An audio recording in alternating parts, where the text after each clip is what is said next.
সবাই তার এমন অবস্থা দেখে আঁতকে উঠলেন। ঠিক হলো রাতে মেহজার সাথে খালামণি ঘুমাবেন। এই কথা শুনে মেহজার এত বিরক্ত লাগছিল। মেহজার মা সারা রাত স্বামীর পাশে বসে বিলাপ করতে থাকেন। মেয়ের এই সমস্যা দেখা না দিলে তিনি এই সময়ে বিয়েতে নামতেন না। তার ইচ্ছা ছিল মেয়ে অন্তত অনার্স কমপ্লিট করে বিয়ে করবে। এত জলদি বিয়ে দেওয়ার উপযুক্ত তার মেয়ে হয়নি। তাই তো তিনি প্রথমবার ইরফানের বাসা থেকে আসা প্রস্তাব নাকচ করেছিল।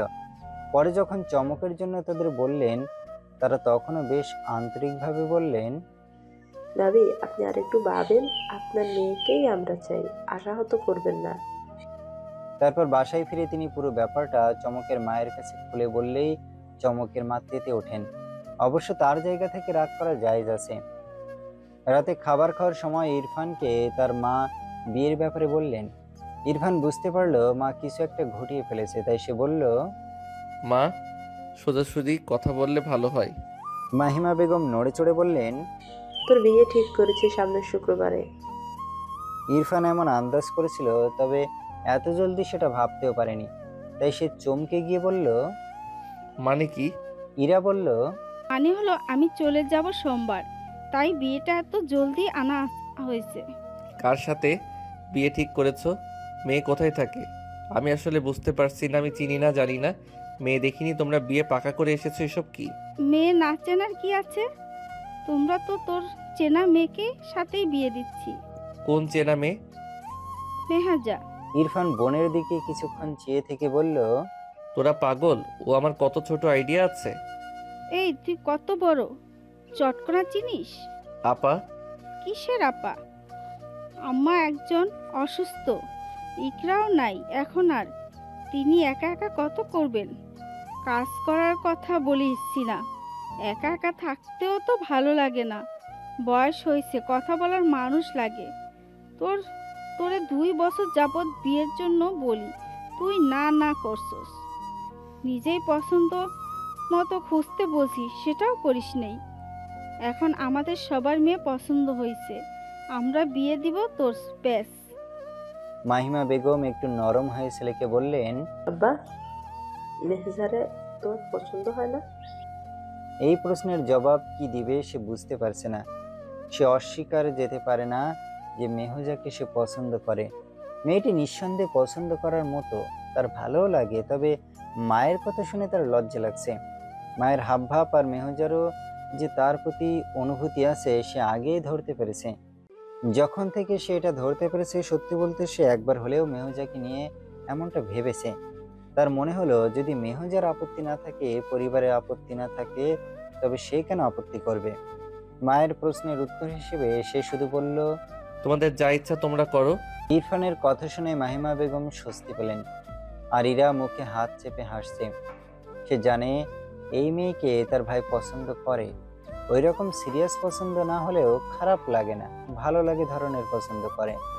আর ভালোবাসা বিয়ের পর নয়তো হয়ে যাবে, তাড়াহুড়োর কিছু তো নেই। রাতে ইমা, ইকরা, ইনায়া সবাইকে কল করে জানিয়ে দেওয়া হলো। ইমা ছাড়া সবাই ব্যাপারটাতে দারুণ খুশি হলো। তবে ইমা যে খুশি নয় তেমনটাও নয়, সে আসলে ভাবছে মেহজের কি মত আছে কিনা। তাছাড়া মেয়েটা তার স্টুডেন্ট, ভাইয়ের বউ হবে, এটা ভাবতে একটু অন্যরকম লাগছে, যা স্বাভাবিক। পরের দিন 3 বোন হাজির হলো। বিয়ের কার্ড ছাপানো, বিলি করা, নিজেদের জন্য টুকটাক শপিং সবই তারা করলো। সন্ধ্যায় মেহজাদের বাসায় ইনায়া আর ইরা গেল। মেহজা তাদের দেখে চমকে গেলেও তার পরিবারের বাকি সদস্য স্বাভাবিক। মেহজার মা তাদের আপ্যায়নে ব্যস্ত, আর খালামণি তাদের সাথে আলোচনা করছে কি করবে না করবে। তারা মেহজাকে ডাকলো। বেশ কিছুক্ষণ আলাপ আলোচনা করার পর মেহজা এলেই ইনায়া মেহজাকে পাশে বসিয়ে আংটির মাপ নিল। তারপর তার পুরো শরীরের মাপ নিল। মেহজা এতটাও অবুঝ নয়, সে কিছুটা আন্দাজ করতে পারছে, কিন্তু সেটা তো সম্ভব নয়। সে বলল, আপু মাপ নিচ্ছেন যে? ইনায়া হেসে বলল, মাপ না নিলে লেহেঙ্গা ঠিকভাবে ফিট করবে কি?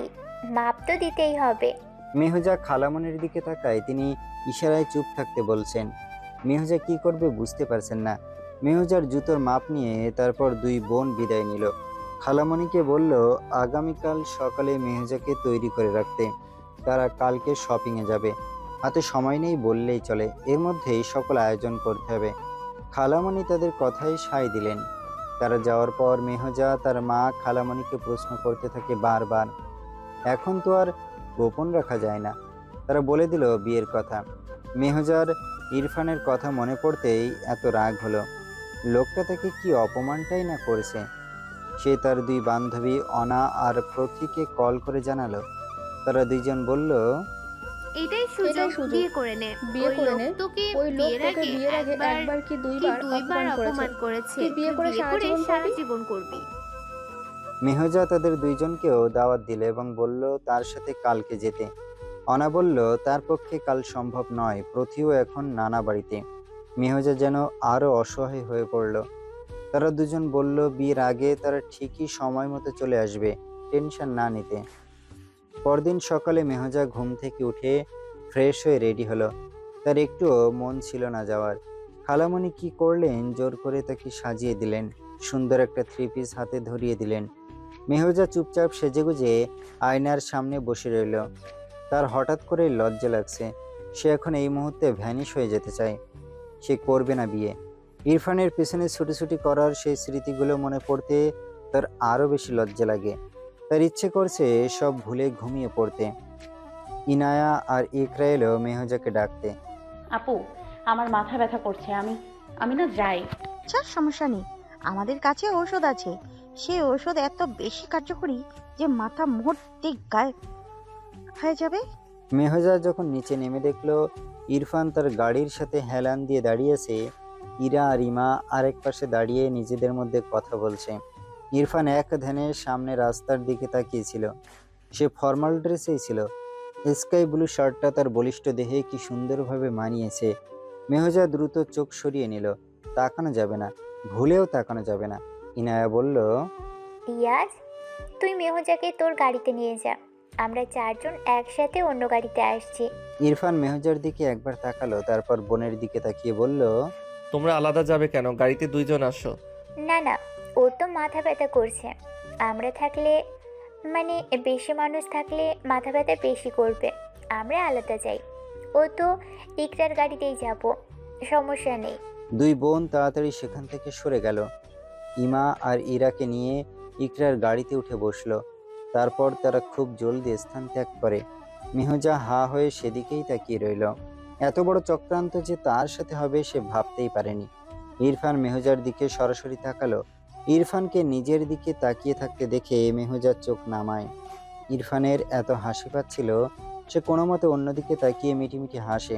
মেহজাকে দেখতে সুন্দর লাগছে, আবারও তাকাতে ইচ্ছে করছে, তবে আর একবার তাকালে মেহজা তাকে বেহায়া ভাবতে পারে। তাই সে আর সেভাবে তাকালো না। মেহজার জন্য দরজা খুলে দিল সে।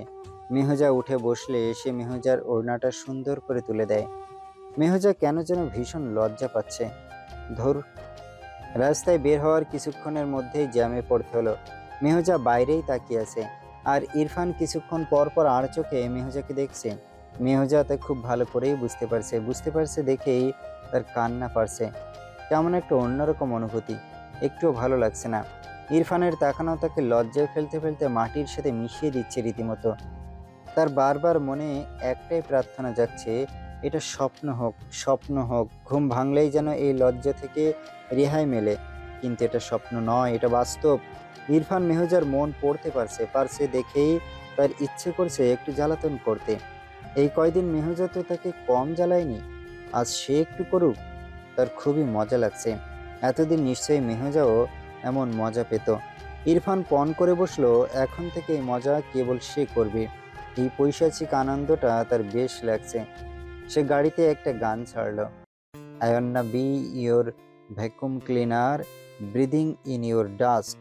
I wanna be your Fort Fortinia, I won't ever rust.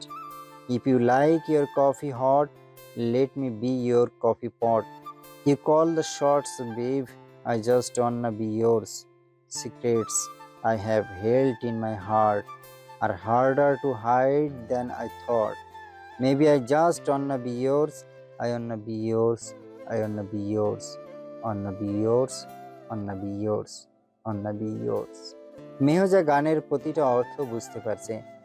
গানটি খুবই ধীর গতিতে হওয়াতে যেন এমনটা হচ্ছে। সুরটাও কেমন টানছে। ইরফান এমন একটা গান কেন ছাড়তে গেল এখন? গাড়ি চলছে, সাথে এই রোমান্টিক গানটা বাজছে। দুইজন মানব মানবী বসে আছে সেই গাড়িতে। একজনের মনে অন্যজনকে জ্বালাতে পেরে আনন্দ হচ্ছে, অন্যজনের সেই জ্বালায় মরে যাওয়ার মতো কষ্ট হচ্ছে। গাড়ি যখন শপিং মলের সামনে গিয়ে থামে, তখন ইরফান সবচেয়ে অবাক করা কাণ্ডটা ঘটালো। সে মেহজার কানের কাছে মুখ এনে ফিসফিস করে বলল, মেজা, তোমার ওয়েস্ট সাইজ কত? মেহজা এই কথা শুনে হাঁ করে তাকিয়ে থাকলো ইরফানের দিকে। ইরফান এবার সরে এসে বলল, আমি আসলে একটা নাইটি নিব তোমার জন্য। আচ্ছা থাক, সাইজটা তোমার বলতে হবে না, আমি আন্দাজ করতে পারবো। তুমি বলো তোমার প্রিয় রং কি? মেহজার বুক ধকধক করছে।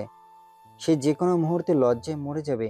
ইরফান মেহজাকে তারপর চুপ থাকতে দেখে মুচকি হেসে বলল, আচ্ছা থাক, আমার পছন্দের রঙেই না হয় কিনবো।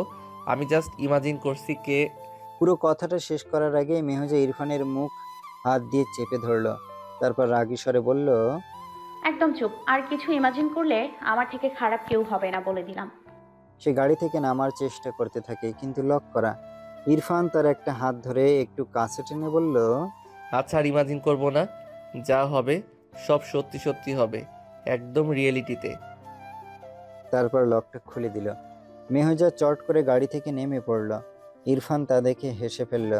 তার মনে হলো বেশ ভালো জব্দ করা গেছে, এখন থেকে এভাবেই সব করতে হবে। একটা বড় শাড়ির দোকানে সবাই বসে আছে। লেহেঙ্গা কেনা শেষ, এখন বিয়ের পর পরার জন্য শাড়ি দেখা হচ্ছে। ইরফান 1 ঘন্টা হতে না হতেই বিরক্ত হয়ে গেছে। মেহজার একই অবস্থা, ইচ্ছে করছে সব ছেড়ে ছুড়ে বিছানায় গিয়ে শুয়ে লম্বা এক ঘুম দিতে। ইরা বলছে, এই তো আর একটু। সেই আর একটুর আর শেষ নেই। শাড়ি কেনা শেষ হতেই আবার জুয়েলারি আর কসমেটিক্স কেনা হলো। সবশেষে মেহজার আর পা চলল না। কিন্তু ইরফানের 4 বোনের মধ্যে কোনো ক্লান্তি নেই। ইনায়া ফেরার সময় বলল, পারফিউম নেওয়া বাকি রইল এখনো, মনে করিয়ে দিতে পারলি না কেউ? ইরফান বলল, আপা এবার গাড়িতে ওঠো, অনেক কেনাকাটা হয়েছে, দরকার পড়লে কাল আবার আসবি। তবু আজ চল। এই জন্যই আমি তোকে সাথে নিয়ে কোথাও যেতে চাই না, সব কিছুতেই তোর বিরক্তি। পার্টি করতে গেলে তো তোর বিরক্তি আসে না? ইরফান চোখ মুখ কুঁচকে নিল। এই বোনগুলো শুধু তার রাজনীতি নিয়ে খোঁচা মারে সব সময়। এদের এত সমস্যা কেন তার পার্টি নিয়ে? যা যা শপিং করা হলো সবকিছুই ইরফানের গাড়িতে তোলা হলো। প্রচণ্ড রাগ হলেও সে সামলে নিল। বিয়ে করা এত ভেজালের কেন? গাড়িতে ওঠার পর ইকরা আবার কল দিল। ইরফান বলল, এখন আবার কি? সামনের রেস্টুরেন্টটাতে নামবো, কারোর লাঞ্চ করা হয়নি। সেটা এখন মনে পড়লো? ইরফান কলটা কেটে দিল। পাশে থাকা মেহজার দিকে তাকালো। মেহজা তার থেকেও বেশি ক্লান্ত, যা তার চোখে মুখে স্পষ্ট। ইরফান বুঝতে পারলো মেহজা তার বোনদের মতো শপিংয়ে গিয়ে এত ছোটাছুটি করার মানুষ নয়, তার মতোই। যাক, ভালো হলো, ছেলেরা তো এমন বউই চায়। গাড়ি থামিয়ে সবাই খাবার খেয়ে নিল। মেহজার এত খারাপ লাগছিল যে ফ্রাইড রাইস একটু মুখে দিয়ে আর খেতে পারল না। তার শরীর দুর্বল হয়ে পড়েছে। সকালেও সে ঠিকমতো খেয়ে বের হয়নি। সারাদিন ছোটাছুটি করায় আরও বেশি দুর্বল হয়ে পড়েছে সে। ইরা মেহজার জন্য কিছু খাবার পার্সেল করে নিল। বলল যখন ভালো লাগবে তখন খেয়ে নিতে। মেহজা মনে মনে হাসে, তার আজ আর ভালো লাগবে না। এগুলো সেই রাফসান আর খালামনির পেটেই পড়বে। বাসায় ফিরে মেহজা শাওয়ার নিয়েই ঘুম দিল। আর রাতে ঘুম থেকে উঠে ভাত খেলো, ঘন ডাল আর রুই মাছ ভাজা দিয়ে। ইরার পার্সেল করে দেওয়া খাবার খালামণি, রাফসান আর খালামণির মেয়ে আয়রা খেয়েছে। যেহেতু সারা সন্ধ্যা ঘুমিয়ে রাতে উঠেছিল সে, তাই আর তার ঘুম আসছিল না। খালামণি তার পাশেই শুয়ে আছে আর বেশ জোরে জোরে নাক ডাকছে। মেহজার এত বিরক্ত লাগছিল। 2 বার খালামণিকে ঝাঁকি দিলেও সে নড়ে না, চড়ে না, নাক ডাকাও বন্ধ করে না। অগত্যাই বিরক্তির বোঝা মাথায় নিয়েই সে শুয়ে আছে। রাতের তখন একটা সুই সুই। মেহজা সিলিংয়ের দিকে তাকিয়ে আছে। তখনই টুম করে তার ফোনটা কেঁপে উঠল। মেহজা সচরাচর মেসেজ এলে চেক করে না, সিম কোম্পানি ছাড়া আর কেউ যে মেসেজ দেয় না তাই। তবে আজ কি মনে করে ফোনটা হাতে নিল। স্ক্রিনে ভাসছে 11 সংখ্যার একটি ফোন নাম্বার, যে নাম্বার থেকে মেসেজ এসেছে। জেগে আছো? মেহজা ভাবলো এটা আবার কে, কোন পাগল এত রাতে মেসেজ দিয়ে বলছে জেগে আছো। সে ভাবলো রিপ্লাই দেবে না, নাম্বারটা ব্লক করে দিবে। কিন্তু সে তার ইচ্ছার পুরো বিপরীত কাজ করে রিপ্লাই দিল। তুই কেন? ওপাশ থেকে আর কোনো মেসেজ এলো না। মেহজার হাসি পেল। এই কাজটা কে করতে পারে ভাবতে থাকে। তখনই তার ফোনটা জোরে শব্দ করে উঠল। কল এসেছে, আননোন নাম্বার। মেসেজ চেক করে দেখে মেসেজ দেওয়া সেই নাম্বারটাই। সে কি করবে বুঝতে পারছে না, তবে ফোনটা সাইলেন্ট করে ফেললো সাথে সাথেই। খালামণি শুনলে খবর আছে। কলটা কেটে গিয়ে আবারও এলো। মেহজা কি করবে বুঝতে পারছে না। সে শোয়া থেকে উঠে বসে, ফোনটা হাতে নিয়ে ব্যালকনির গ্লাস খুলে ব্যালকনিতে চলে গেল। রাতের শহরটা দেখে সে মুগ্ধ চোখে তাকিয়ে থাকে। কি স্নিগ্ধ! আজ একটা চাঁদও উঠেছে। চাঁদের আলো ছড়িয়ে আছে চারপাশে। দ্বিতীয়বারেও কলটা কেটে গেল। সে রিসিভ করার অবকাশ পেল না। কিছুক্ষণ পর আবারও কল এলো। মেহজার মনে হলো ওই পাশের মানুষটা নিজেকে বুঝিয়েছে এটাই শেষবার। এরকম ভেবেচিন্তে এখন কল করেছে ভেবেই সে মৃদু হাসে। তবে এবার আর দেরি করলো না, চট করে এই কলটা রিসিভ করলো। তখনই ওপাশ থেকে এক গম্ভীর পুরুষ গলা মৃদু ধমকে সুরে বলে উঠল, একটা কল ধরতে এত সময় লাগে? আকস্মিক মেহজা ধরতে পারল না মানুষটাকে। সে বলল, আপনি কে? আপনি? একটু আগে তো তুই বলছিলে। এখনো বলবো। তুই কে? মেহজা। মেহজা একটু কেঁপে উঠল। ইরফান মনে হলো না?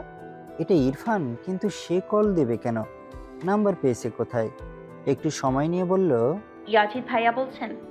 ওপাশ থেকে ছোট করে উত্তর এলো, হুম। ও, আপনি হঠাৎ মেসেজ দিচ্ছেন যে? আসলে আমি তো চিনতে পারিনি, তাই ওইভাবে বলে ফেলেছি। চিনতে না পারলেই এমন করবে? তুমি ভীষণ ম্যানারলেস। মেহজার মাথায় দপ করে আগুন জ্বলে উঠল। এত বড় কথা! সে ম্যানারলেস? How dare he! ভালো হয়েছে তুই বলেছে। দরকার পড়লে আরো বলবে, বেশি বেশি করে বলবে। ইরফান বলল, চুপ করে আছো কেন? কথা বলছো না কেন? কথা না বলাও একটা বেয়াদবির মধ্যে পড়ে। তুমি ম্যানারলেস, তারই সাথে বেয়াদবও বটে। মেহজা ইচ্ছে করছিল ইরফানের মাথার চুল টেনে ছিঁড়তে। নিজে থেকে কল দিয়ে এত অপমান করছে, তারও কি ঠেকা পড়ছে যে চেয়ে পড়ে অপমানিত হওয়ার? সে ফট করে বলল, তা বেয়াদব আর ম্যানারলেস মেয়ের সাথে কি কথা? আপনি ভালো মানুষ, ভালো মানুষের সাথে কথা বলেন। কলটা কেটে দিয়ে সে ইরফানের নাম্বারটা ব্ল্যাক লিস্টেড করে দিল। আর ইরফান ফোনের স্ক্রিনে হতভম্ব হয়ে তাকিয়ে রইল। সে পুনরায় কল করতে গেলে ব্যস্ত বলছে ওপাশ থেকে। সে বুঝলো তার নাম্বার ব্লক করা হয়েছে। সে চাইলে অন্য নাম্বার থেকে কল করতে পারে, তবে দরকার কি? মেহজা তার ঘরে আসুক একবার, সামনে বসে সে ব্লক ছুটাবে। পাজি মেয়ে কোথায়! সে ভেবেছিল কিছু সুন্দর কথা বলে আর নানান কথার ছলে মেহজাকে বিরক্ত করবে, লজ্জায় ফেলবে। সেই সব আর হলো কোথায়? এই মেয়ের ঝাঁজ কমার নয়, তাকেই এবার নিজ দায়িত্ব নিয়ে অঙ্গের সেই বিষ ছাড়াতে হবে। ইরফানদের পরিবার থেকে মেহেদি অনুষ্ঠান আর সঙ্গীত অনুষ্ঠান করার কথা বললেও মেহজা রাজি হলো না। তার শরীর ভালো যাচ্ছে না, গত রাতে জ্বর এসেছে, তাই একেবারে হলুদের আয়োজনই করা হলো। আগামীকাল হলুদ, সেইভাবেই আয়োজন চলছে। দাওয়াত পর্ব শেষ হয়েছে। অতিথি বলতে কাছের আত্মীয় স্বজনরাই, তারা কেউ কেউ এসে পড়েছে। মেহজার জ্বর শুনে ইরফানের পরিবারের সদস্যরা তাকে দেখে গেল। সবাই এলেও ইরফান আসেনি। সবাই বলছে কাজের চাপে এই কয়দিন ব্যস্ত ভীষণ, সময় পেলে আসবে। মেহজা জানে সময় পেলেও ইরফান আসবে না। ইরফান যে রেগে আছে তা সে ভালোই বুঝতে পেরেছে। পরদিন হলুদ অনুষ্ঠান হলো বেশ আয়োজন করে। ইরফানকে দেখলো, পাশাপাশি থাকলো, ছবি তুললো, তবে কথা হলো না। মেহজা মনে মনে ভাবে, এত কিসের ভাব? পুরুষ মানুষের ভাব দেখলে গা জ্বলে যায়। পরদিন পার্লারে সাজানো হলো তাকে। অনা আর প্রতিও এলো। সেখান থেকে সোজা কমিউনিটি সেন্টারে নেওয়া হলো তাকে। মেহজার যে কিরকম অনুভূতি হচ্ছিল, ভয়ে চিন্তায় সে অস্থির। বিয়ে এত জটিল সে আগে কখনো বুঝতে পারেনি। আগে শুধু তার কাছে আনন্দ মনে হতো, এখন মনে হচ্ছে আতঙ্ক। ইরফানের আত্মীয় স্বজন বন্ধু বান্ধবের মধ্যে অয়নও এলো তাকে একবার দেখতে। এসে কেমন মুখ কালো করে বলল, তোমার আর ইয়াজ ভাইয়ের মধ্যে যে কিছু চলছিল তা আগেই বলতে। মেহজা বুঝতে পারলো না কি বলবে। সে ভ্যাবলার মতো তাকিয়েই রইল। বিয়ে পড়ানো হলো যথাসময়ে। কবুল বলার সময় মেহজার এত কান্না পেল, অথচ সেই তো ইরফানকে বিয়ে করতে চাইতো সব সময়। রেজিস্ট্রি পেপারের সাইনটা সুন্দর হলো না বলেও তার খুব কষ্ট হলো। অনার প্রথিকে সেই কষ্টের কথা বলতেই তারা হেসে কুপোকাত। বিদায় আর কি, অপরতলা আর নিচতলা। মেহজা সেটা নিয়ে ভাবল না। তবে মেহজার ভাবা উচিত ছিল, কেননা বিদায় বেলায় সে শুনতে পেল তাকে নেওয়া হবে ইরফানের বসুন্ধরার ফ্ল্যাটে। নবদম্পতি আজকের রাত সেখানেই কাটাবে। এই খবরটা শুনে মেহজা মরি মরি যায় অবস্থা। সে বারবার তার মা খালামণিকে বলছে যাবে না। তারা বলল এত আয়োজন করলো, এখন সে না গেলে কিভাবে হয়। ইরা ইমা সবাই বোঝালো। মেহজা ইমার জোরাজুরির উপরে কথা বলতে পারল না। গাড়িতে ওঠার সময় ইরফানের চোখে মুখে সে দুষ্ট হাসি দেখেছিল, যা দেখার পর সে রীতিমতো ঘামতে থাকে। তাদের সাথে আপাতত 4-5 জন গেলেও সবাই ফিরে আসবে, তখন একাই লোকের সাথে থাকবে কি করে? ওই দিন রাতের ব্যবহারের জন্য যদি উত্তম মধ্যম দেয় তবে।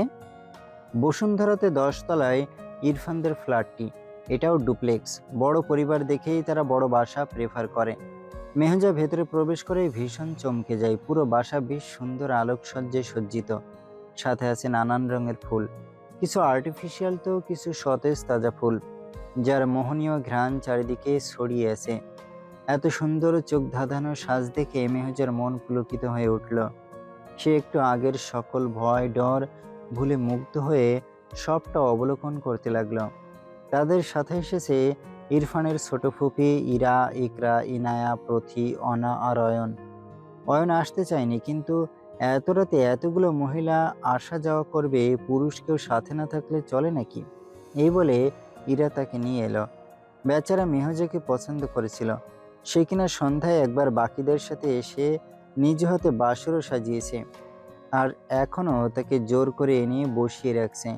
সে চোখের সামনে দেখবে মেহজা সেই বাসর ঘরে ইরফানের সাথে ঢুকবে। ভাবতেই তার মনটা খারাপ হয়ে গেল। দূরে অনার প্রথি ছবি তুলছে, সেদিকে এক পলক তাকালো। প্রথি নামের মেয়েটা কেমন যেন, তার কাজকর্মগুলো যদিও বিরক্তিকর, তবুও কেন যেন ভালোই লাগে, রাগ হয় না। একটু আগেও গাড়িতে ওঠা নিয়ে কত ঢং করলো। অয়ন প্রচুর বিরক্ত হয়ে গিয়েছিল। পরে যখন ফ্রন্ট সিটে তার পাশে বসলো, তখন সে খেয়াল করেছে দুষ্টু প্রকৃতির সুন্দর মেয়েটিকে। তখন আর বিরক্তি আসেনি।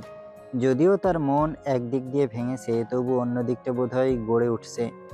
সে হয়তো ধরতে পারছে না। যা যা নিয়ম কানুন আছে তা শেষ করে গৃহ প্রবেশ হলো। মেহজাকে এখনো ইরফানের রুমে নেওয়া হয়নি। আপাতত সে ইকরার রুমে, পাশেই ইরফানের রুম। সে ফ্রেশ হতে গিয়েছে। মেহজার একটু আগের ভয়, লজ্জা, সংকোচ আবারও পোটলি বেঁধে ফিরে এসেছে। সে ইকরাকে উদ্দেশ্য করে বলল, আপু বেশ অস্বস্তি হচ্ছে, এই ভারী সাজ আর পোশাকে আর থাকতে পারছি না, ঘেমে গেছি পুরো, একটু শাওয়ার নিলে ভালো হতো। ও হ্যাঁ, ঠিক বলেছ। আমার এটা আরো আগেই ভাবা উচিত ছিল। তুমি এক কাজ করো, আমার ওয়াশরুমে গিয়ে শাওয়ার নিয়ে নাও। গরম পানির সুইচটা দিয়ে দিচ্ছি, দাঁড়াও। গরম পানি লাগবে না, ঠান্ডা পানি দরকার। কি বলছো? পরে জ্বর আসবে। অভ্যাস আছে আমার আপু, কিছু হবে না। রুমে তার 2 জন ছাড়াও আরও ছিল অনা, প্রথি। নিচে ইরা, ইনায়া আর ফুপি বসে কথা বলছেন। অয়ন তাড়া দিচ্ছে ফেরার জন্যে। রাতের 9টা বেজে গেছে। এখানে আসতেই তো জ্যামে আটকা পড়েছিল 2 ঘন্টা। এখন আবারও জ্যাম কাটিয়ে যেতে কত সময়।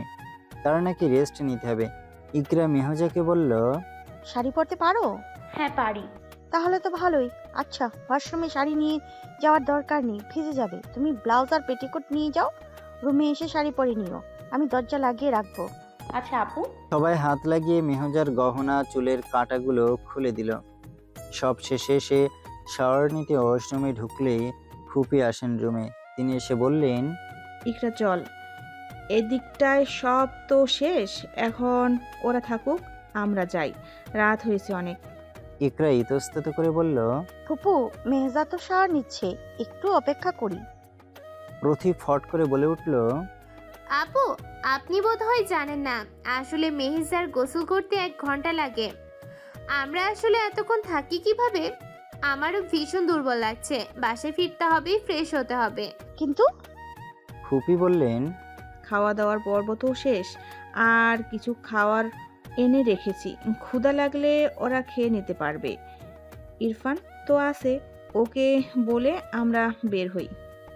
প্রথি বলল, হ্যাঁ আপু, শাড়িও তো নিজেই পরতে পারবে, সমস্যা নেই। অগত্যা বিছানার উপর শাড়ি রেখে ইকরা চলে গেল।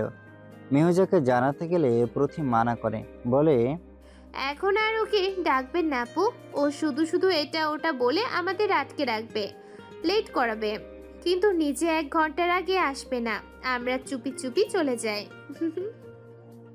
পরে নিচে এসে সবাই ইরফানকে বলে বুঝিয়ে চলে গেল। তারপর ইরফান দরজা লক করে উপরে উঠে আসে। মেহজার 20 মিনিটের মধ্যেই গোসল হয়ে যায়। সে কয়েকবার ইকরা, অনার, প্রথিকে ডেকেও সাড়া শব্দ পেল না। তারপর দরজা ফাঁক করে এদিক ওদিক তাকিয়ে তাদের কাউকেই দেখল না। তবে একজনকে ঠিকই দেখে। সে মানুষটি ছিল অপ্রত্যাশিত। ইরফান সিঙ্গেল সোফায় বসে আছে, পরনে ট্রাউজার আর টি শার্ট, হাত একটা গোলাপ ফুল। সে একটা একটা করে পাপড়ি ছিঁড়ছে। তার দৃষ্টিও মেহজার দিকেই। মেহজা চমকে গেল। সে বলল, বাকিরা কোথায়? চলে গেছে। চলে গেছে মানে? কখন গেল? আমাকে বলে যায়নি কেন? উফ, এত প্রশ্ন আমাকে না করে ওদেরকে করো। আপনি রুম থেকে বের হন। এক ভ্রু উঁচু করে ইরফান জবাব দিল, কেন? আমার সমস্যা আছে। তোমার এত সমস্যা কেন?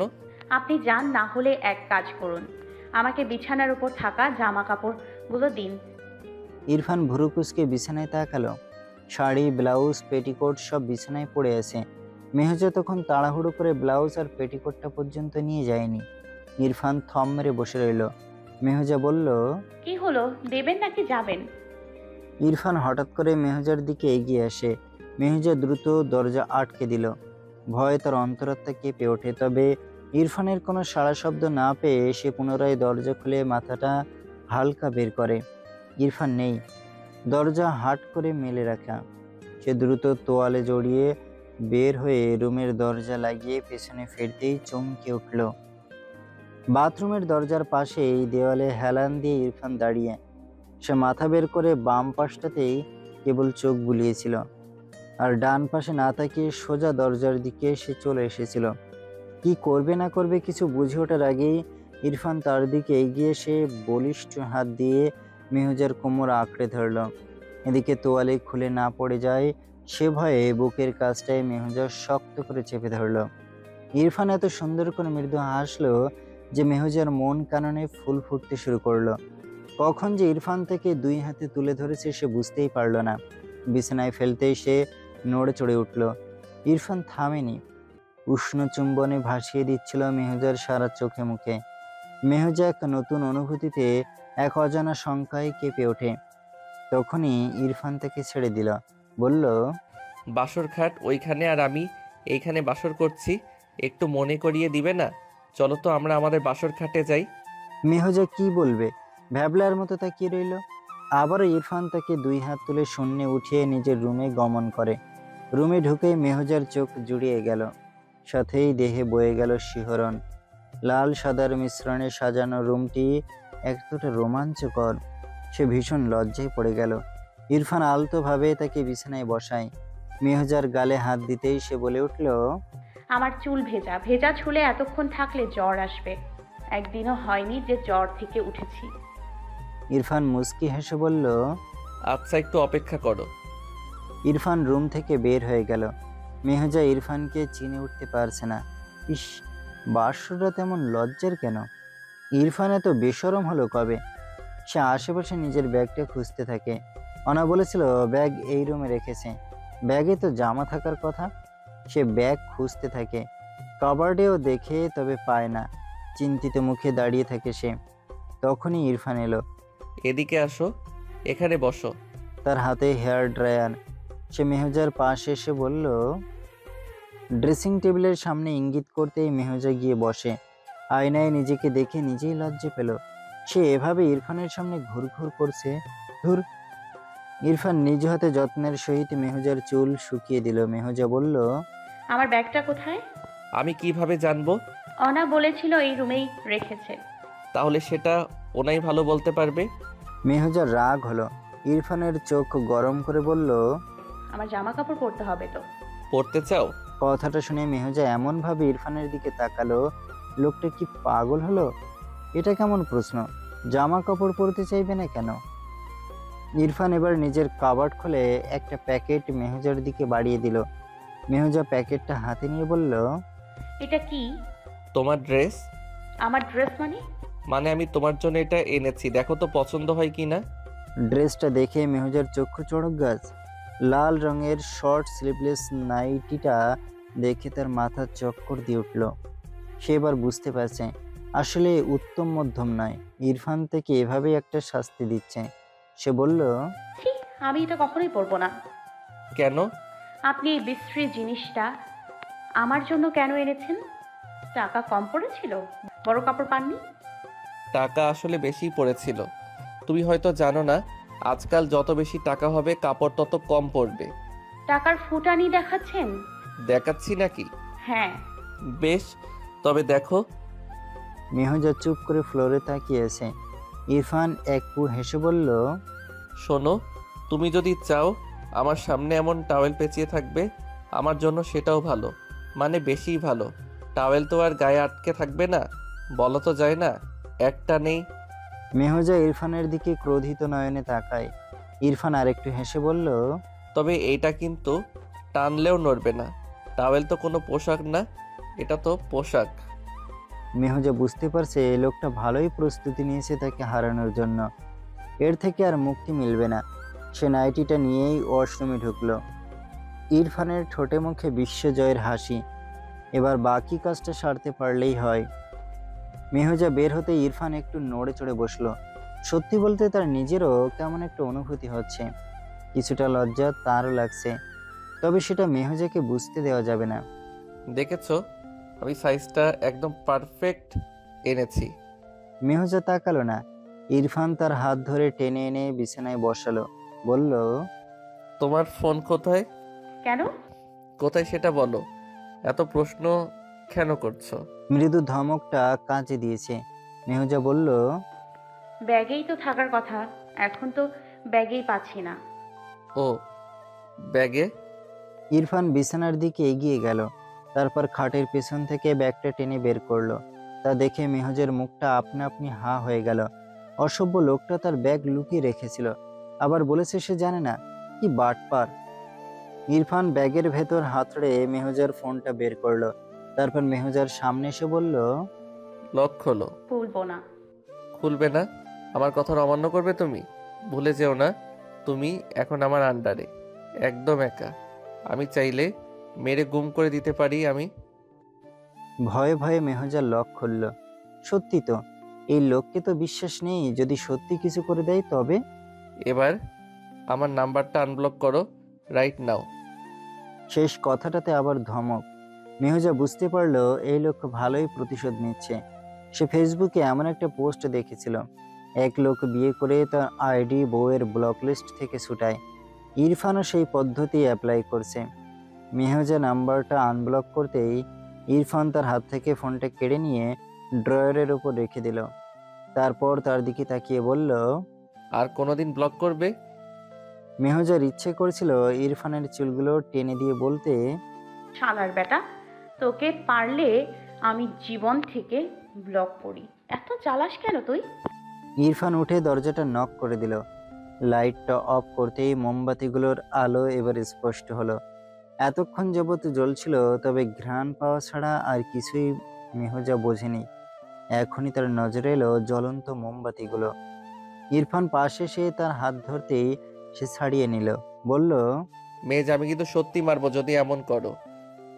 মেহজা এখন বুঝতে পারছে ইরফান তাকে মারবে না, এটা কেবল মুখের কথা। মারার হলে বুঝি কারো হাত কাঁপে? এই যে ভালোবাসার স্পর্শগুলো সে মেহজাকে দিচ্ছে, মেহজা তো স্পষ্ট সেই স্পর্শের মালিকের কাঁপাকাঁপি টের পাচ্ছে। একটু আগে রাগ ক্ষোভ কোথায় যেন উড়ে গেল। মেহজা দম খিচে রাখলো। ইরফান তার কানের কাছে ফিসফিসিয়ে বলল, মেহেজা, মেয়াই। মেহজা চুপ করে রইল। এত কিছু করে এখন বলছে মেয়াই? বেটা বদ! এটা আজ তো এক দূষিত পুরুষ। তার উচিত হয়নি এই লোকের প্রেমে পড়া। প্রেমের জ্বালা যে বড় জ্বালা সেটা এখন সে হাড়ে হাড়ে টের পাচ্ছে। ভোর হয়েছে, সূর্যের আলো উঁকি দিচ্ছে। মেহজা বারান্দায় গিয়ে দাঁড়ালো। ইরফান এখনো ঘুমিয়ে আছে। মেহজার শরীরটা ভালো নেই, জ্বর এসেছে, দুর্বল লাগছে খুব। কি করবে বুঝতে পারছে না। রুম এসে দেখে ইরফান বিছানায় নেই, ওয়াশরুমে আছে হয়তো। ইরফানের ফোনটা বাজছে। মেহুজা এগিয়ে গিয়ে দেখলো ইকরা কল করেছে। সংকোচ করেই কলটা রিসিভ করলো। ইয়াজ। না আপু, আমি মেহেজা বলছি। ওহ মেজা, কি খবর? ওই দিকটায় সব ঠিক আছে তো? হ্যাঁ আপু। তোমার শরীর ভালো তো? মেহুজা ভাবলো ইকরাকে বলা যায়। এই মুহূর্তে আর কার কাছেই সাহায্য চাইবে? ইরফানকে তো মোটেও কিছু বলা যাবে না। গত রাতের পর থেকে এই লোককে দেখলে সে আরো লজ্জা পাচ্ছে। আপু, আমার আসলে শরীরটা খারাপ। ইকরা চিন্তিত হয়ে বলল, কি হয়েছে? সংকোচ না করে বলো। জ্বর এসেছে, শরীর দুর্বল এবং ব্যথা। ইস, আমি এইরকম একটা আভাসই পাচ্ছিলাম। অপেক্ষা করো, আমি আর বড় আপা আসছি। কল কেটে দিলে মেহুজা ফোনটা রেখে দিল। তারপর রুম থেকে বের হয়ে গেল। নিচে গিয়ে ঘুরে ফিরে দেখলো, সোফায় গিয়ে বসে থাকলো কিছুক্ষণ। হাতের কাছে রিমোট পেয়ে টিভিও অন করলো, তবে চ্যানেল ঘোরাতেই থাকে। কিছুতে মন বসছে না। এমনভাবেই চ্যানেল ঘোরাতে ঘোরাতেই টাইটানিক ছবিটা তার সামনে এসে পড়লো। যদিও অসংখ্যবার দেখা ছবি, তবুও দেখতে থাকে। যখনই জ্যাকে রোজকে কি করে থুতু ফেলতে হয় তা প্র্যাকটিক্যালি দেখানোর দৃশ্যটা সামনে এলো, তখন সে পুনরায় চ্যানেল বদলে দিল। ব্যাপারটা তার কাছে বিশ্রী লাগে। ওইটাতে সমস্যা কি? আকস্মিক পেছন থেকে ইরফানের গলার আওয়াজ পেয়ে মেহুজা একটু কেঁপে উঠল। ইরফান তার ডান পাশের সোফাটায় বসে তার দিকে এক ধ্যানে তাকিয়ে রইল। মেহুজার চোখ মেলাতেও পারছে না। অদ্ভুত একটা অনুভূতি। ইরফান বলল, টাইটানিক তোমার ভালো লাগে না? একটু সময় নিয়ে মেহুজা বলল, লাগে, কিছু সিন ভালো লাগে না। এর মধ্যে এইটা একটা, থুথু কিভাবে ফেলতে হয় সেটা দেখাচ্ছে, ভালো কথা। ওয়াক ওয়াক করে অনবরত, আর জ্যাকেটের থুতনিতেও কেমন থুথু লেগে থাকে। যাক, মানে পুরো ব্যাপারটা খুবই নোংরা। ইরফান হাসল। মেহুজা আর চোখে তাকিয়ে তাকে দেখে। ইরফান বলল, আর আর কি? কিছু সিন বললে। আর কোন কোন সিন? মেহুজা একটু লাল হয়ে উঠল। কোনো রকমে বলল, আছে কিছু, সেটা মনে পড়ছে না। মনে পড়ছে না? না। তাহলে চলো দেখি, দেখলে মনে পড়বে। না, দরকার নেই। আমার তো জানতে ইচ্ছে করছে মেজা, তোমার কোনটা ভালো লাগে না সেটা আমি জানতে চাই। জানার দরকার নেই। আছে। আমার খিদে পেয়েছে, খাবার আছে এখানে? খুব সুন্দর করে মেহুজার টপিকটা ঘুরিয়ে দিল। ইরফান বুঝলো, কিন্তু কিছু বলল না আর। মেহুজার টপিক ঘোরানোর জন্য বললেও ব্যাপারটা ঠিক। ক্ষুধা তার পেটেও দৌড়াচ্ছে। আপা তো বলল খাবার সব এইখানে রেখে গেছে, রাতে তারা কেউই খায়নি। তবে এই বাসায় যে কিছু থাকে না তা নয়। ইরফান সপ্তাহে সপ্তাহে আসে। সকালের নাস্তার জন্য পাউরুটি, কলা, ডিম, আপেল, জুস, যা যা দরকার সবই আছে। ইরফান বলল, ওঠো। কেন? এই মাত্রই তো বললে খিদে পেয়েছে, এখন খিদে মেটাতে হবে তো, খেতে চলো। এইখানে খাবারও আছে? থাকবে না কেন? এখানে কি মানুষ থাকে? ইরফান চোখ বড় করে মেহুজার দিকে তাকালো। মেয়েটা বলে কি, মানুষ থাকে না তো কি গরু ছাগল থাকে? সে কি গরু নাকি ছাগল? মানুষ থাকে না বলতে কি বোঝাতে চাইছো? মানে বলতে চাইছি, এখানে তো আপনারা থাকেন না। তোমাকে কে বললো যে কেউ থাকে না? আপনারা তো ওই বাসাতেই থাকেন। আমি তো কখনো দেখিনি অন্য কোথাও যেতে, অন্তত এই 1 মাসেও তো দেখিনি। তুমি দেখবে কি করে? তুমি কি আমাদের বাসায় থাকো নাকি? তারপর কিছুক্ষণ চুপ থেকে ইরফান আবারও বলল, বাই দ্য ওয়ে, আমার উপর স্পাইগিরি করো নাকি? মেহুজা একটু থতমত খেয়ে গেল। লোকটা আজ তো খাটাস, পেট থেকে টেনে কথা বের করতে চায়। সে ন্যাকা সুরে বলল, খিদে পেয়েছে। এভাবে বারবার মেহুজার কথা ঘুরিয়ে ফেলা দেখে ইরফানের রাগ হলো। সে একটু রাগ প্রকাশও করলো। বেশি খিদে পেলে এক কাজ করো, আমাকেই খেয়ে ফেলো। মেহুজার হাসি পায়, আটকে না রেখে হেসেই ফেললো। তারপর বলল, আসেন খাই। কথা হচ্ছে, এত বড় মানুষটা তো কোনো পাতিল বা প্লেটে ফিট খাবে না। কাঁচা খাবো? হ্যাঁ, চাইলে খাও। আমি তো কাঁচা খাইনি কখনো, কিভাবে খায় জানি না। আর তাছাড়া হালাল তো মনে হয়। কাঁচার মধ্যে হালাল খাবার আছে, খেতে চাও? কোথায়? এই যে। ইরফান চট করে মেহুজার কাছে সে ঠোঁটে চুমু খায়। মেহুজা থমকে যায় তাতে। ইরফান সরে এসে খুব সুন্দর করে হাসলো, বলল, খুব সুস্বাদু বটে। কি বলো? মেহুজা কিছু বলল না। ইরফান হেসে তার হাত ধরে চমকে উঠল, এত গরম কেন? ভালো করে দেখতেই বুঝতে পারলো। তারপর হঠাৎ ধমকে উঠল। জ্বর এসেছে, আমাকে বলনি কেন? কি বলবো? ইরফান ক্রোধ দমন করলো। মেহুজা কি তবে তাকে আপন ভাবতে পারছে না? কিচেনে ইরফান অমলেট করছে। মেহুজা পাশেই দাঁড়িয়েছে শেলফের গায়ে হেলান দিয়ে। টোস্ট করা ব্রেডে পিনাট বাটার লাগিয়ে নিয়ে ইরফান মেহুজার হাতে দিল। মেহুজা হাতে নিয়ে এক কামড় দিল। ইরফান বলল, ফ্রোজেন পরোটা আছে, ভেজে দিব? না, পরোটা খেতে ইচ্ছে করছে না। তবে ফল খাও। আমার সকালবেলা ফল খেতে ভালো লাগে না। ইরফান অমলেটগুলো প্লেটে নিল। তারপর ডাইনিং টেবিলে প্লেটগুলো রেখে সে মেহুজাকে বলল, চলো টেবিলে বসি। আমি চা বানাবো। এই মুহূর্তে চা না খেলে মাথা ব্যথায় ফেটে যাবে। আচ্ছা তুই বসো, আমি করছি। লাগবে না, আমার চা আমি করতে ভালোবাসি। আমার জন্য করবে না? আপনি খাবেন? খেতেই পারি যদি তুমি দাও। দিব না কেন? চা খুব যত্ন নিয়ে মেহুজা তৈরি করলো। চা পাতা একটু বেশি করে দিয়ে বলল, আমার মাথা ব্যথা হলে আমি কড়া করে চা খাই। আপনার কড়া চা খেতে সমস্যা নেই তো? না, আমি চিনি ছাড়া কফি খাওয়া মানুষ। এসব কড়া ফড়াতে আমার কিছুই হবে না। চিনি ছাড়া কফি কোন পাগলে খায়? ইরফান দাঁতে দাঁত চেপে বলল। আমি পাগল খাই। ইরা আর ইকরা এলো তখনই। ইরফান গিয়ে দরজা খুলল। ইরা আর ইকরা তাকে দেখে হেসে ফেলে। ইকরা বলল, দুলা সাহেবের কি খবর? ভালোই খবর। দুলার কি খবর খারাপ থাকে নাকি? মেহুজাকে চা বানাতে দেখে ইরা বলল, এই তোমাকে দিয়েও এখনই কাজ করানো শুরু করে দিয়েছে। আহারে, না আপু, আমি নিজেই চা করতে চেয়েছিলাম। ইকরা পেছন থেকে এসে বলল, আমিও চা খাবো। আচ্ছা, আমি তবে পানি বাড়িয়ে দিচ্ছি। ইরা ইকরাকে মৃদু ধমকে বলল, চা না খেয়ে এলি? নতুন বউয়ের হাতে চা তো আর খাইনি। ইরফান টেবিলে বসে টোস্ট মুখে দিল। ইরাও তার পাশে বসে কথা বলতে থাকে। ইকরা মেহুজার পাশে গিয়ে বলল, চা বানানো হলে আমার সাথে চলবে। মেহুজাকে রিসিপশনে শাড়ি পরানো হলো। হালকা বেগুনি রঙের মধ্যে রূপালী রঙের ঝিলিক দেওয়া সুন্দর একটি জর্জেটের শাড়ি। দেখতে পাতলা মনে হলো, মূলত ভীষণ ভারী শাড়ি। মেহুজার খুবই কষ্ট হচ্ছে। তবে এক্ষেত্রে নিজেকে দোষ দেওয়া ছাড়া উপায় নেই, কেননা সে নিজেই এটা পছন্দ করেছিল। রিসিপশনের অনুষ্ঠানটাও কমিউনিটি সেন্টারে হলো, বেশ বড় আয়োজন করে। মেহুজা সেই সন্ধ্যা থেকে রং সেজে আসা যাওয়া করে মানুষদের সাথে আলাপ করছে, ছবি তুলছে। একজনকে চিনলে 10 জনকেই চিনতে পারছে না। তার পরিচিত লোকের সংখ্যা খুব কম। মেহুজা এখানে এসেছে থেকে এই দুই বান্ধবীকে পাচ্ছে না। অনা 2 বার এসে ঘুরে গেলেও প্রতি শুরুতে যে দেখা করেছে তারপর আর এই মুখ হয়নি। মেহুজা অবশ্য লক্ষ্য করেছে প্রতি অয়নের সাথে সময় কাটাচ্ছে। অয়নকে মেহুজার অসহ্য লাগছে। 2 দিন আগে তার সাথে ভাব জমানোর চেষ্টা করেছিল ছেলেটা, এখন আবার তার বান্ধবীকে ধরেছে। নিশ্চয়ই ছেলের চরিত্রে গড়বড় রয়েছে। প্রতিকে সাবধান করতে হবে। ইরফান নিজের পরিচিত বন্ধু-বান্ধবদের সাথে আলাপ শেষ করে মেহুজার পাশে এসে বসে। মৃদু গলায় জিজ্ঞেস করে, খারাপ লাগছে? মেহুজা চোখমুখ বিরক্তিতে কুঁচকে নিল। এতক্ষণ পর সে এসেছে খবর নিতে, ঢং পেয়েছে। ওই বন্ধুরাই সব, বউ কিছুই না। আর কতগুলো মেয়ে বন্ধু তো লোকটা রয়েছে।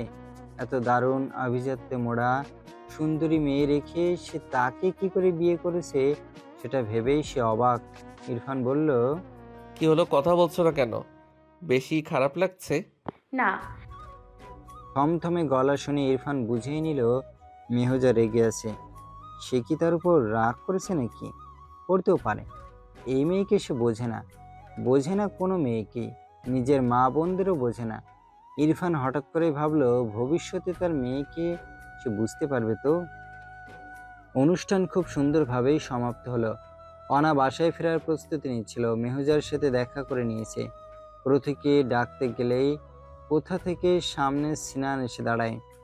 তাকে দেখেই মুখ দিয়ে বিরক্তিতে চ বেরিয়ে এলো মুখ থেকে। সিনান মেহুজাদের পরিচিত হওয়ায় দাওয়াত পেয়েছে। বিয়েতে আসতে পারেনি, তবে বৌভাতে রাদিফ বলল যেন কোনোভাবেই মিস না দেয়, আসতেই হবে। অনুরোধ রক্ষার্থেই আসা। আর এসেই তার মনে হলো এখানে না এলে সে অনেক বড় কিছু মিস করতে যাচ্ছিল। এভাবে হুটহাট সামনে এসে দাঁড়ানো কোন ধরনের অভদ্রতা? ভদ্রতা না বলে সরাসরি অভদ্রতা বলেই দাও। অনা খেয়াল করলো লোকটি থেকে তুমি করে বলেছে। এই ব্যাপারটা তার পছন্দ হলো না। অপরিচিত লোকের মুখে তুমি বলা তার ভালোই লাগে না। তার উপর সেই মানুষটি সিনান। প্রথম দেখাতেই এই লোকটাকে একটা বাজে অভিজ্ঞতা দিয়েছিল। সেই ঘটনা সে ভোলেনি এখনো।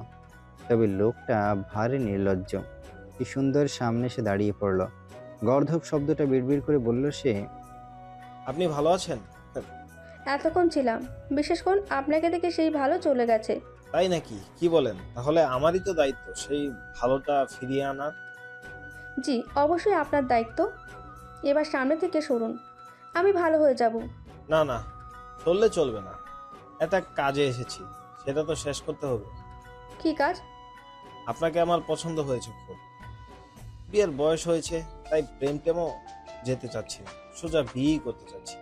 আপনি কি আমায় বিয়ে করবেন? কথাটা শুনে এর আগে অনা ফুঁসতে লাগলো। এত বড় সাহস লোকটার! সে ভাবলো কিভাবে অনাকে বিয়ের প্রস্তাব দেওয়ার কথা। কখনোই করব না। আপনি এই কথা বলেন কিভাবে? করবেন না? না। সত্যি? হ্যাঁ। বাহ, বেশ ভালো। আমি খুব খুশি হলাম। অনা চমকে গেল। খুশি হলো মানে? এতক্ষণ কি তবে অনার সাথে মশকরা করছিল? তবে মিস অনা, আমার আসলে কোনো কিছুই সহজে পেয়ে যেতে ভালো লাগে না। জোর করে নিতে আমি অভ্যস্ত এবং সেটাও পছন্দ করি। ভালো লাগলো যে আপনাকেও জোর করে নিতে পারব। কথাটা বলেই সিনান চলে গেল জায়গাটা ছেড়ে। অনার মুখটা আপনা আপনি হা হয়ে গেল। লোকটা এত বড়ই তোর! মেহজাকে এখন তাদের বাসায় আনা হয়েছে। সাজ পোশাক সব বদলে খাবারও খাওয়া হয়েছে। আপাতত সে এবং ইরফান ব্যালকনিতে দাঁড়িয়ে আছে। মৃদু বাতাসে মেহজার পরনের হাফ সিল্ক শাড়িটা দুলছে। ইরফান বেতের চেয়ারে বসে এক মনে সেই দৃশ্য দেখছে। তার অতীতের কিছু দৃশ্য মনে পড়ল। প্রথম দিন মেহজাকে লিফটে দেখেছিল। সেদিন প্রথম দেখাতে মেয়েটিকে তার কেমন অদ্ভুতভাবে ভালো লেগে গিয়েছিল।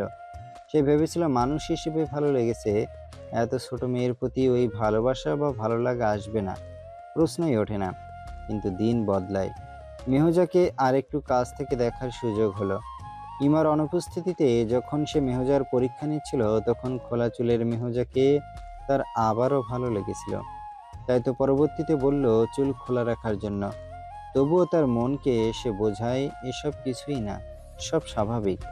কিন্তু অয়ন যখন মেহজাকে পছন্দ করা শুরু করেছিল, মেহজার মনোযোগ আকর্ষণের চেষ্টা করছিল, তখন হৃদয়ের কোথাও একটা ঈর্ষা হানা দিত।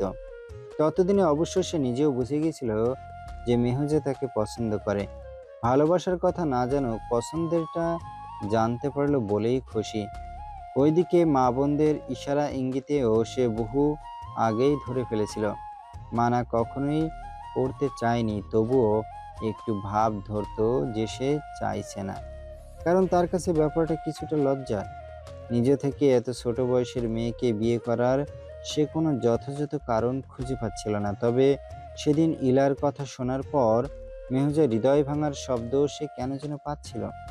মেহজার মন সে আঘাত দিতে চায়নি। সে ভাবতো প্রথম তার মা বোন হয়তো মেয়েটিকে তার দিকে এগিয়ে দিয়েছে। তবে তার ধারণা ভুল ছিল। যখন সে তা অনুধাবন করলো, তখন আর তার মনে আপত্তি রইল না। মেহজা ছাড়া সেই মুহূর্তে এবং এখনো সে বিকল্প কাউকে দেখছে না। সত্যি বলতে দেখতে চাইছে না। মেহজার মনটা ভালো। ইরফান আশেপাশে থাকলেই তার ভালো লাগে। এখন আর কোনো লজ্জা কিংবা জড়তা কাজ করে না। সকালবেলা ঘুম থেকে যখন উঠেছিল, ইরফানকে ঘুমন্ত অবস্থায় দেখে তার অতীত মনে পড়েছিল। সে ইরফানকে প্রথম তো সেভাবেই দেখেছিল, খালি গায়ে পিঠ দেখিয়ে ঘুমাচ্ছিল। ইরফানের ঘুমানোর স্টাইল এটাই হয়তো। মেহজার হাসি পেল কেন যেন। মনে হলো ইরফান ব্যাঙের মতো ঘুমায়। হাসছো কেন? একটা মজার কথা ভাবছি তাই। মেহজা ইরফানের পাশের চেয়ারে বসলো। ইরফানের গা ঘেঁষেই বসলো। ইরফান তাতে কিছুটা চমকে গিয়েছিল। একটু আগেও মেয়েটা তার উপর রেগেছিল, তাই হঠাৎ কাছে আসাটা তার কাছে অদ্ভুত ঠেকলো। কেমন মজার কথা ভাবছো আমাকেও বলো। একটু হাসি আমিও। কিন্তু আপনি তো কথাটা শুনে হাসবেন না, রাগ করবেন। তুমি কি তবে আমাকে নিয়েই কিছু ভাবছো? অবশ্যই। আচ্ছা, বলে ফেলো। রাগ করবো কিনা সেটা পরে দেখা যাবে। বলবো? বলতেই তো বলছি। আমি এটা ভাবছিলাম যে আপনি ব্যাঙের মতো ঘুমান। কথাটা বলেই মেহুজা এবার শব্দ করে হাসতে লাগলো, আর ইরফান বিস্ময় ভরা চোখে মেহুজার দিকে তাকিয়ে রইল। ব্যাং? সত্যি? তার মুখটা থমথমে আকার ধারণ করলো। মেহুজা এমনটা ভাবলো কেন? ব্যাং বলছো ইনডিরেক্টলি? ব্যাঙ বলছি না তো, বলছি ব্যাঙের মতো ঘুমান।